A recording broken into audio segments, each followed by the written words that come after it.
جب صحابہ کرام رضی اللہ عنہ نے اس کی یزید کی بیعت کر لی تھی، مثلا حضرت عبداللہ بن عمر رضی اللہ عنہ بھی ہیں اور باقی لوگوں کے بھی بعض نام لیتے ہیں، تو کہتے ہیں آپ کو اس میں کیا اعتراض ہے؟ شاہ جی ہمیں کوئی اعتراض نہیں ہے، ہم یہ کہتے ہیں بیعت ہوئی کس طریقے سے ہے. عبداللہ بن عمر نے بیعت کر لی تھی، اچھا جی، اب ہم یہ پوچھتے ہیں کہ جو عبداللہ بن عمر رضی اللہ تعالیٰ عنہ کی بیعت کرنا ہے، کیا اس چیز کی توثیق ہو جائے گی کہ یزید کی خلافت ٹھیک ہے؟ تو پھر صحیح ہے، پھر تو حضرت حسین سے مخالفت کی ضرورت ہی کوئی نہیں تھی. حضرت حسین بیعت نہ بھی کرتے تو خیر تھی.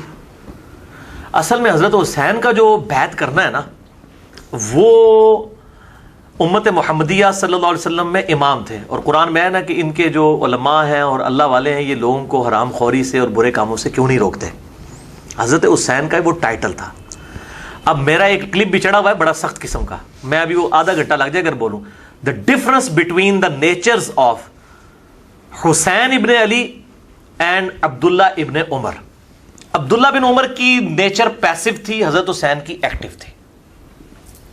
عبداللہ بن عمر کے سامنے جب حضرت معاویہ نے حضرت عمر کی گستاخی کی، 4108 نمبر حدیث ہے کہ میں اس کے باپ سے بھی زیادہ خلافت کا حقدار ہوں، کی تھی نا حضرت ابن عمر کی تھی، اس کے باپ کی. بعد میں اس سے پوچھا کہ آپ نے جواب کیوں نہیں دیا، ان کا میں نے فتنے کے ڈر سے خاموش ہو گیا اور قتل ریزی کے ڈر سے، اور مجھے جنت کی نعمتیں یاد آ گئی. میرا ارادہ تھا کہ میں اس کو ادھر ہی کہتا کہ معاویہ تجھ سے زیادہ خلافت کا حقدار وہ ہے جس نے حالت کفر میں تم لوگوں سے جنگ کی ہوئی ہے، جب تم لوگ کافر تھے اور انہوں نے مار مار کے تم لوگوں کو اسلام میں داخل کیا ہے، یعنی علی یا ابن عمر خود. اب یہ امام بخاری نے غزوہ خندق کے چیپٹر میں یہ حدیث ڈالی ہے کہ ابن عمر جو ہے وہ خندق کے صحابی تھے، یہ ثابت کیا انہوں نے. حالانکہ اس حدیث میں سے تو کتنی گستاخیاں نکل آتی ہیں بقول ان کے، لیکن امت کو ٹیکا لگا دیا امام بخاری نے حق کا کہ بات کس طریقے سے پہنچ جائے. تو ابن عمر تو اپنے باپ کے خلاف جب بات ہوئی ہے، وہ بیچارے وہاں نہیں بولے، وہ پیسو نیچر کے تھے، وہ دوسری طرف جاتے تھے کہ حکمرانوں کے خلاف خروج نہ کیا جائے، قیام نہ کیا جائے. اسی لیے بخاری مسلم میں بھی آتا ہے کہ یزید کی جب لوگ بیعت توڑ رہے تھے واقعہ حرہ کے بعد، وہ ان کو منع کرتے تھے. ہم یہ پوچھتے ہیں جو بیعت توڑ رہے تھے وہ بریلوی دیوبندی شیعہ تھے؟ وہ بھی تو صحابہ ہی تھے، ان کی اوپینین کو نہیں یہ لوگ مانتے. انہوں نے بیعت توڑ دی تھی. اور ادھر ہی میں وہ ضمناً بات بتا دوں، یہ وہ محمد بن انفیہ والی جی، وہ بھی ہاں کہتے ہیں جی محمد بن انفیہ جو ہیں وہ ان کے سامنے جب ذکر کیا یزید شرابی تھا، کبابی تھا، تو انہوں نے کہا میں نے تو اس کو سنت میں آگے بڑھ کے دیکھنے والا دیکھا ہے، سنت میں آگے بڑھ کے. جنہوں نے باوجداد سنت نو تروڑ رہے ہیں، سنتا نو بدل رہے ہیں، وہ سنت میں آگے بڑھ چڑھ کے. ٹھیک ہے، تو بڑا نمازی یہ ہے. اور یہ آدھی روایت پیش کرتے ہیں. یہ پوری روایت عبداللہ ابن مطیع والی آتی ہے، وہ صحابی رسول ہیں جو روایت کرتے ہیں کہ یزید کے اندر یہ فالٹ ہیں، شرابی، کبابی، بے نمازی، اور اسی طریقے سے قریب ہے کہ آسمان سے پتھر برس پڑے. ٹھیک ہے، اور یہ عبداللہ ابن مطیع کی بات جب محمد بن انفیہ تک پہنچتی ہے وہ رد کرتے ہیں. عبداللہ ابن مطیع جو ہیں وہ ہیں صحابی اور محمد بن حنفیہ ہیں تابعی. جب تابعی اور صحابی کا ٹکراؤ تو کس کی بات مانی جاتی ہے؟ صحابی کی. اہل سنت کا متفق کا اصول ہے. تو یہ پوری روایت کیوں نہیں بیان کرتے ہیں؟ محمد بن حنفیہ نے کہتا ہے، محمد بن حنفیہ نے سرٹیفکیٹ دے دیتا ہے نا. اسی لیے شیخ زبیر صاحب بڑے سمجھدار تھے، انہوں نے اس روایت سے ہی جان چھڑا لی. انہوں نے اہل حدیث رسالے میں ویسے وہ لکھ دیا، ویسے وہ رسالہ بھی غائب ہو گیا نیٹ سے، ہمارے پاس ویسے موجود ہے، مقالات میں بھی میرا خیال ہے. انہوں نے لکھا یہ روایت ہی جعلی ہے. وہ ہیڈنگ بنائی کیا، یزید شرابی تھا.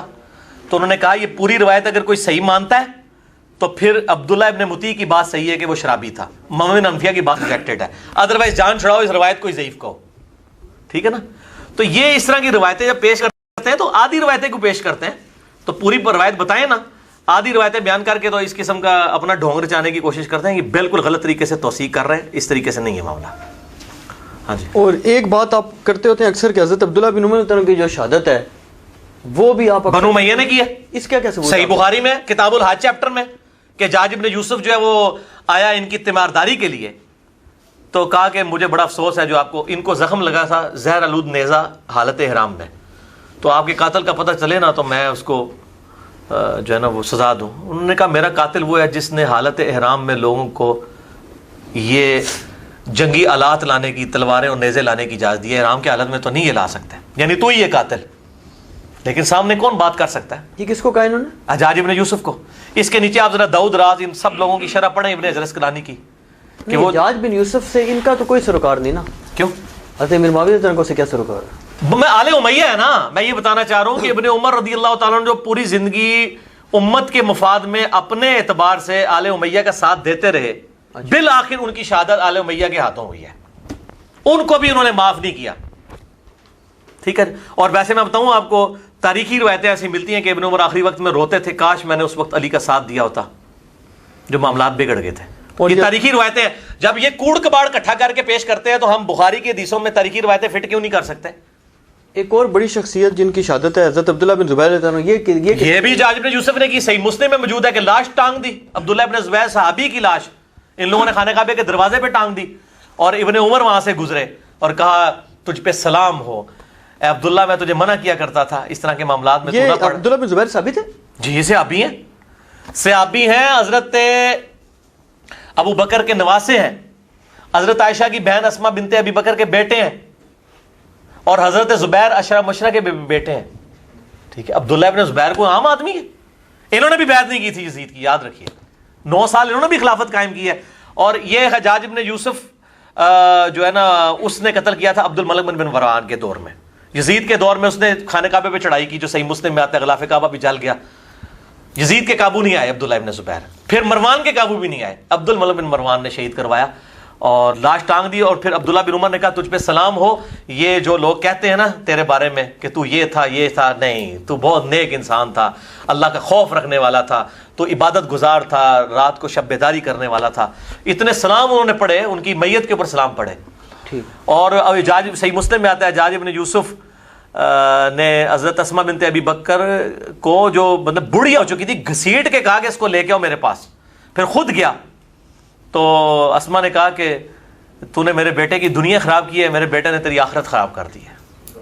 اور یہ آل امیہ کے جو چمچے ہیں نا، یہ کہتے ہیں حجاج بن یوسف آخری زمانے میں کہتا تھا جناب توبہ کرتا تھا، یہ کرتا تھا، وہ کرتا تھا، اس طریقے سے اس کا بھی دفاع کرتے ہیں. علی بھائی ہمارے جو یہ شیعہ بھائی ہیں وہ بھی یہ بات نہیں سمجھتے، وہ تو خالی ایک موقف یہ عام طور پہ رکھتے ہیں کہ جی خالی سادات سے دشمنی تھی، اہل بیت سے دشمنی تھی، یہ تو پھر کسی کو نہیں بخش رہے. یہ تھے دنیا دار. میں نے اس میں حدیث لکھی ہے بخاری اور مسلم سے کہ مجھے تم سے شرک کا خطرہ نہیں، لیکن میرے بعد دنیا کے مال میں پھنس جاؤ گے اور پھر تم دنیا کی محبت میں ایک دوسرے کو قتل کرو گے اور برباد ہو جاؤ گے جس طرح اگلے لوگ برباد ہوئے. یہ آپ کا آخری خطبہ ہے، بخاری اور مسلم میں آتا ہے کہ وفات سے 1 مہینہ پہلے شہدائے احد کے اوپر آپ نے نماز جنازہ دوبارہ سے پڑھی. شہدائے احد پہ اس لیے پڑھی کہ شہدائے احد جو تھے وہاں پہ بھی دنیا کی لالچ کی وجہ سے فتح شکست میں بدلی تھی، اور دوسرا شہدائے احد میں ان لوگوں نے قربانیاں دی تھیں کہ جنہوں نے اسلام کا پھل نہیں کھایا تھا. بعد کے لوگوں نے پھل کھایا، تو حضور نے قبرستان جا کے خطبہ دیا، دیکھنا میرے بعد یہ معاملات نہ کرنا. تو یہ آپ سے سب نے پہلے بتا دیا تھا دنیا داری میں لوگ پڑ جائیں گے، سیدھی سی بات ہے. تو یہ سب کچھ دنیا کی خاطر انہوں نے کیا. اور یہ سارے لوگ ان سے خوفزدہ تھے اتنے زیادہ کہ کوئی بولتا نہیں. میرے بھائی آج بولتا ہے کوئی؟ حضرت بکر کی بیٹی کو گھسیٹ رہے ہیں، حضرت امام حسین کے ساتھ کیا کر رہے ہیں؟ نہیں تو مجھے بتائیں آج کوئی بولتا ہے؟ آج کوئی بولتا ہے؟ یہاں پہ لال مسجد میں ایک ڈکٹیٹر مشرف نے کتنا قتل عام کیا ہے، ان کے اپنے فرقے کے لوگ نہیں کھڑے ہو سکے. بھائی جس کے ہاتھ میں تلواریں ہوتی ہیں، اب یہ توابون کو ہی آپ دیکھ لیں، ان کو بھی قید کر دیا گیا تھا نا، جو بعد میں شہید ہوئے حضرت حسین کی شہادت کے بعد. کہتے ہیں جی کوفی نکلے نہیں ہیں. جب آپ پورا اس طریقے سے قبضہ کر لیں گے، چند لوگ اس حکومت سے جو 3 براعظموں میں پھیلی ہوئی ہے اس سے کیسے ٹکرا سکتے تھے؟ سیدھی سی بات ہے. تو آج بھی نہیں لوگ اٹھتے. اچھا ایک اور بات کی جاتی ہے کہ حضرت حسین رضی اللہ عنہ کے جو قتل کا الزام یزید پر، ابن زیاد وغیرہ پر، عمر بن سعد پر، شمر وغیرہ پہ تھوپ دیا جاتا ہے، تو وہ یہ کہتے ہیں کہ جی 2 جو روایات ہمیں پتہ چل رہی ہیں، ایک حضرت ام سلمہ سلام اللہ علیہ سے اور ایک پتہ چلی حضرت عبداللہ بن عمر رضی اللہ عنہ سے. تو ان کو کیا پرابلم تھی کہ ان دونوں نے عراقیوں کا کہا؟ تو یہ بات ٹھیک ہے، ام سلمہ نے بھی کہا مسند احمد میں عراقیوں پہ لعنت ہو. صحیح بخاری میں حضرت ابن عمر نے کہا کہ ان عراقیوں نے مچھر اور مکھی کا مسئلہ پوچھا، انہوں نے تو نبی صلی اللہ علیہ وسلم کے بیٹے کو شہید کر دیا، جن کے بارے میں میں نے سنا تھا کہ وہ اللہ کے نبی کے 2 پھول ہیں اس دنیا میں. اس سے ایک بات تو کلیئر ہوئی کہ عبداللہ بن عمر کو حضرت حسین سے کوئی بغض نہیں تھا، ورنہ ان کی مرنے کے بعد یہ بات نہ سناتے، ان سے محبت کرتے تھے. اچھا، اور بہت بڑی حدیث سنا دی انہوں نے. عراقیوں پہ انہوں نے لعنت کی. اب ان سے پوچھیں کہ عراقیوں پہ جو لعنت کی ہے، آپ کو کوئی الہام ہوا ہے کہ یہ عراقیوں پہ ابن زیاد والے جو عراقی تھے ان پہ لعنت کی ہے، یا جو ہے وہ شیعان علی کے اوپر لعنت کی ہے جو حضرت علی کے گروہ کے ساتھی تھے؟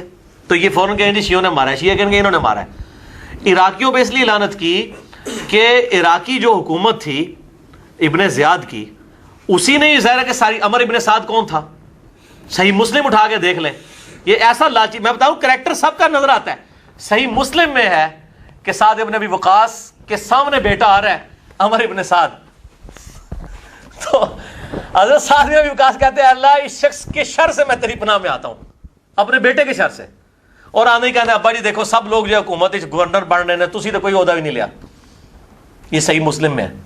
عمر ابن سعد جو 22,000 کا لشکر دے کے, جسے ہر بندے کا کریکٹر مسلم میں موجود ہے, بخاری میں موجود ہے, یہ تلاش کرنا ہے آپ نے, وہ پھر فٹ ان بیٹھتا ہے. آپ جس طرح بیان کرتے ہیں شک ہو جاتا ہے کہ کہیں علماء صحیح تو نہیں کہتے اپنی طرف سے بیان, ہر بات ہی آپ اس میں سے نکال لیتے ہیں. جی انکار نہ نکلے تو انکار کریں. آج تک آپ نے میرے خلاف کوئی کلپ دیکھا ہے کہ وہ یہ کہیں کہ یہ بخاری مسلم میں, یہ ہو سکتا ہے طریق کا فرق ہو جائے بعض کا. یہ کہتے ہیں جی وہ ظالم مغیرہ کے الفاظ موجود نہیں ہیں, ٹھیک ہے, تو اس میں موجود ہے اوے مغیرہ اوے مغیرہ اوے مغیرہ. یہ کیا ہوتا ہے؟ پیارے مغیرہ پیارے مغیرہ پیارے مغیرہ, بڑا اچھا کام کر رہے ہو. ظالم مغیرہ وہ اس لیے مکس ہو گیا کہ دوسری روایت میں موجود ہے اس ظالم شخص کو دیکھو کہ یہ ہمیں کہتے ہیں ہم اپنے جنتی بھائی پر لعنت کریں. ظالم تو کہا ہوا ہے دوسرے طریق کے اندر, ٹھیک ہے, طریق مکس ہو جاتے ہیں. لیکن آج میں جو ذہنی طور پہ نا مکمل طور پہ زبان کی اس اعتبار سے بھی احتیاط کر رہا ہوں کہ میں جو بات کہہ رہا ہوں انہی الفاظ کے ساتھ ہوگی کہ سعد ابن ابی وقاص کہتے ہیں میں اس کے شر سے اللہ تیری پناہ مانگتا ہوں. یہ دنیا کا لالچی, اور بعد میں اس کو رے کی گورنری کی لالچ دے کے حضرت حسین کے قتل پہ آمادہ کیا گیا. یہ عبید اللہ بن زیاد کا گورنر تھا, یہ شیعان علی کا گورنر تھا, یہ بھیجا ہوا تھا. تو اچھا کہتے ہیں جی وہ عراقیوں نے کیا ہے نا میرے بھائی, پیچھے شام والوں کو تو انہوں نے کہنا ہی نہیں تھا. اس کی وجہ یہ ہے کہ شام میں تو مرکزی حکومت بیٹھی ہوئی تھی. یہاں پہ جب عمران خان صاحب اعتراض کرتے ہیں تو پنجاب پولیس کہتے ہیں نا, وہ یہ تو نہیں کہتے نواز شریف کی پولیس. لیکن جب پنجاب پولیس کہہ رہے ہوتے ہیں تو پنجاب کی حکومت نواز شریف صاحب کے انڈر ہے, تو انڈائریکٹلی وہ نواز شریف صاحب کو کہہ رہے ہوتے ہیں. لہٰذا جب اس وقت کہے گا عراقیوں نے کیا تو عراق اس وقت کس کا صوبہ تھا؟ اہل شام کا. تو ڈائریکٹلی تو انہوں نے کیا تھا, عبید اللہ بن زیاد نے کیا. اور یہ کہتے ہیں جی واقعہ کربلا جی ثابت نہیں ہے, یزید تک خبر نہیں پہنچی, اور پھر وہ جھوٹی روایت ہے جی یزید بڑا روئے اور یہ وہ. اچھا رونے کے بعد انہوں نے ابن زیاد کو ہٹا دیا, ٹھیک ہے. ان سے پوچھا صحیح مسلم کے اندر موجود ہے, میں نے اس پمفلٹ میں اس کا اشارہ کرایا ہوا صرف. صحیح مسلم 6309, یہ کہتے ہیں واقعہ کربلا ثابت ہی نہیں ہے. 6309 نمبر حدیث ہے کہ امام زین العابدین رحمہ اللہ تعالی وعلیہ السلام یہ واقعہ کربلا کے بعد مقتل حسین کے بعد یزید سے ہو کر مدینے آئے. یہ الفاظ ہے صحیح مسلم کے. واقعہ کربلا ثابت ہو گیا. اور ان کے پاس رسول اللہ کی تلوار تھی صلی اللہ علیہ وسلم, جو حضرت علی کے پاس تھی, اس کے بعد حضرت حسین کے پاس تھی. حسین کی شہادت کے بعد ان کے پاس آ گئی. اور مسور بن مخرمہ آئے, انہوں نے کہا اے اللہ کے نبی کے نواسے یہ لوگ آپ سے چھین لیں گے. کون چھین لیں گے؟ بریلوی دیوبندی اہل حدیث چھین لیں گے, آل امیہ. تو آپ مجھے دے دیں گے تلوار, اس میں تلوار کی حفاظت کروں گا. یہ صحیح مسلم 6309 نمبر فضائل فاطمہ والے چیپٹر میں یہ حدیث موجود ہے. تو واقعہ کربلا کا ذکر صحیح مسلم کے اندر موجود ہے, ٹھیک ہے, بخاری کے اندر موجود ہے. میں نے کتنی روایتیں اس میں نقل کی ہیں, یہ کہتے ہیں فلاں چیز ثابت نہیں, ساری کی ساری یہ واقعہ کربلا کے اوپر جو میرا رافضیت ناسبیت والا پمفلٹ 5A ہے اس کے اندر موجود ہے. یہ چیزیں موجود ہیں میرے بھائیوں. یہ مطلب باتیں کر دینا آسان ہے. دیکھیں ہم بلو پرنٹ آپ کو پیش کر رہے ہیں نا, بلو پرنٹ پیش. یہ تاریخ اس تاریخ میں بیٹھے گا جو مودودی صاحب بیان کر رہے ہیں, لیکن یہ جو کچھ کوڑ کباڑا یہ سارے ہی تاریخ سے پیش کر رہے ہیں. یہ اصل میں منکرین حدیث ہیں. اچھا دیکھیں یہ سنابلی صاحب جتنے والے دے رہے ہیں منکرین حدیث کے دے رہے ہیں نا, سارے والے جن کو اہل حدیث بھی خبیث مانتے ہیں, شبیر کو, اسی طریقے سے محمود عباسی کو, ان لوگوں کے والے دے رہے ہیں نا. شبیر کا تو نہیں دیا نے کوئی رحمان سنبلی, ہاں ان لوگوں کے, ان کو اہل حدیث محمود احمد عباسی کو تو اہل حدیث خبیث کہتے ہیں, انگریزوں کا پٹھو. منکرین حدیث وہ تو بخاری کو کھوتا کہتا تھا. ابو جابر دامانوی خود کہتے ہیں, اس سے تو ابو جابر نہیں نا رجوع کر سکتے, وہ کہتے ہیں میں اپنے کانوں سے سنا ہے کہ انہوں نے کہا جی اچھا بخاری کھوتے نے بھی بخاری میں حدیث لیے کہ حسین کا سر کاٹ کے عبید اللہ ابن زیاد کے سامنے رکھا گیا, اور آئے لوگ کہہ رہے ہیں جی وہ سامنے رکھا گیا, اس کا یہ مطلب تو نہیں عبید نے قتل کروایا. اچھا وہ جو سر میرے سامنے کو سر کاٹ کے لا کے رکھے میرے بیٹے کا, تو میں اس کو انعام نوازوں گا, پھر وہ چھڑیاں مارنے لگا. ٹھیک ہے جی, بھی غلط تعویل کرتے ہیں اسی طریقے سے کہ آپ ہر بات میں سے نہیں, وہ تو لاتے ہیں نا حضرت علی پہ اٹیک کرتے ہیں نا جواب میں. وہ کہتے ہیں حضرت علی کے سامنے بھی سر کاٹ کے لایا گیا. کس کا؟ یہ میں کس کی روایت سن رہا تھا کہ غالباً نہیں حضرت زبیر کا لایا گیا. نا جی نا کوئی سر کاٹ کے, یہ کسی پہلی دفعہ بھائی میرے تمام محدثین مورخین نے لکھا ہے کہ پہلی دفعہ اگر کوئی سر کاٹ کے کسی مسلمان حکمران کے سامنے رکھا گیا ہے نا تو وہ معاویہ کے سامنے عمار کا سر ہے. اس سے پہلے کبھی سر نہیں رکھا گیا. نبی صلی اللہ علیہ وسلم کے بارے میں ایک روایت آتی, مجھے اب پتہ نہیں اس کی صحت ہے, کہ اس طرح رکھا گیا, آپ نے اتنا ناپسند فرمایا اس چیز کو, تو آپ نے کہا ادھر سے لے جاؤ, یہ کام نہ کر رہا ہوں. یہ نہیں ہوا, عمار کا سر کاٹ کے سب سے پہلے رکھا گیا تھا. ٹھیک ہے. اور میں آپ کو پھکی دے دوں, ابھی عمار کا سر کاٹ کے رکھا گیا تو اس کے بعد تو توبہ کر لینی چاہیے تھی نا. اب تو ادھر تو عمر بن عاص بھی کہہ رہے ہیں کہ باغی جماعت قتل کرے گی, ٹھیک ہے, ہمارے سامنے ہم بھی کانپ اٹھے تو, لیکن نہیں, وہ کہ الٹا تعویل کی کہ جی عمار کو ہم نے کیوں قتل کیا ہے, نہ علی لے کے آتا نہ یہ قتل ہوتا, ٹھیک ہے. پھر تاریخ کی روایتوں حدیث میں تو اتنا ہے, تاریخ میں ملتا ہے کہ حضرت علی تک جب یہ معاویہ کی بات پہنچی نا تو حضرت علی نے کہا اچھا پھر حمزہ کا قاتل نبی صلی اللہ علیہ وسلم تھے, نہ حمزہ کو لے کے آتے احد میں, نہ حمزہ شہید ہوتا. اے پکی دیتی معاویہ نو حضرت علی نے کہ تو یہ گل کیتی ہے, جڑا میرا سپورٹر ہے, آرمی چیف ہے میری طرفوں, 93 سال دی عمر جو بندہ لڑائی پہ لڑتا ہے عمار ابن یاسر, اس کو تم کہہ رہے ہو نہ علی لاتا نہ وہ. لیکن ملا علی قاری نے ویسے جرت کی ہے, یہ میں پھکی دے رہا ہوں, ملا علی قاری کے بھی بڑے والے آج کل اہل حدیث بھی پیش کر رہے ہیں. ملا علی قاری نے مرقاہ جو شرح مشکات کی لکھی ہے نا, مشکات میں جب یہ حدیث آتی ہے نا عمار کو باغی جماعت قتل کرے گی, اس کی شرح میں ملا علی قاری لکھتے ہیں کہ قتل عمار کے بعد یہ بات ڈیفائن ہو چکی ہے کہ معاویہ کی غلطی اجتہادی نہیں ہے بلکہ یہ ہٹ درمی پہ مبنی غلطی ہے. کیونکہ اگر اجتہادی تھی تو اس وقت تک تھی کہ اس بیچارے کو پتہ نہیں چلا, جب اس کو قتل عمار کے بعد بھی کہ باغی جماعت قتل کرے گی, ان کو بھی حدیث پتہ ہے, عمر بن عاص بھی سنا رہے ہیں, آپ تو توبہ کر لیتے نا کہ میری جماعت باغی ہے. ملا علی قاری نے جرت کی ہے, یہ رحمہ اللہ ہے آج کل اہل حدیثوں کا بھی, المتوفا 1014 ہجری, اور وہ تو کہتے ہیں امام حنیفہ اور ان لوگوں کے بعد سب سے بڑا امام ہی ملا علی قاری ہے. یہ مرقاہ کے اندر اس نے شرح مشکات میں لکھا ہے, یہ ملا علی قاری کا حوالہ لے جائیں, اس نے کہا ہے کوئی اجتہادی. اچھا مجھے لوگ کہتے ہیں کہ جی آپ نے اس میں لکھ دیا ہے کہ جی اجتہادی خطا ہے, ٹھیک ہے, تو یہ میرا اجتہاد ہے, آپ اسے اختلاف کر سکتے ہیں. اجتہادی خطا سے مراد ہے, میں بھی اجتہادی خطاب میں اپنی ویڈیو میں بتا دوں, اجتہادی خطاب میں مانتا ہوں اس وقت تک جب تک عمار قتل نہیں ہوئے تھے. آج کی ڈیٹ میں کوئی اجتہادی نہیں ہے. اور یہ جو حدیث بھی ہم نے فٹ کی ہے نا اس کے اوپر, وہ حاکم کے بارے میں ہے, حاکم سے بغاوت کرنے والے کے بارے میں, کہ حاکم اگر کوئی غلط کام کرے گا, یعنی حضرت علی اگر غلط جنگ کرتے تو ان کو 1 اجر ملتا اور صحیح جنگیں ہوتی تو 2 اجر. یہ نہیں کہ علی کے جو مخالفین ہیں ان کے اوپر یہ فٹ ہوگا, یہ انڈائریکٹلی اجتہادن طور پہ فٹ کرتے ہیں, ٹھیک ہے نا جی. بہرحال حضرت عائشہ طلحہ زبیر کی غلطی اجتہادی ہے کیونکہ ان کا رونا, معافیاں مانگنا اور حضرت علی کا معاف کرنا ثابت ہے. حضرت معاویہ رضی اللہ تعالیٰ عنہ نے کبھی معافی نہیں مانگی, الٹا قنوت نازلہ سیدنا علی نے ان پہ پڑھی اور کہا قیامت دن فیصلہ ہوگا.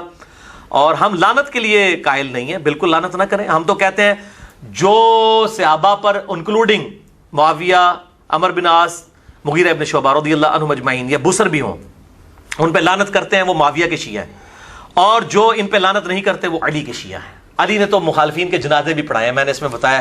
خوارج کے بارے میں کہا ہمارے بھائی تھے وہ گھوڑے ہو گئے, ٹھیک ہے نا. ہم علی کے شیعہ ہیں پولیٹیکلی ٹرم میں, ٹھیک ہے نا. شیعان علی, اہل سنت کا منہج ہی, اہل حدیث کا منہج ہی شیعان علی والا ہے, ٹھیک ہے. اور رافضیوں کی بات نہیں کر رہا, یا سعودی عرب کے تنخواہوں پہ پلنے والے اور ایران کی تنخواہوں پہ پلنے والے جو مولوی چوہے چابیاں دے کے چھوڑے ہوئے, ان کی بات نہیں میں کر رہا.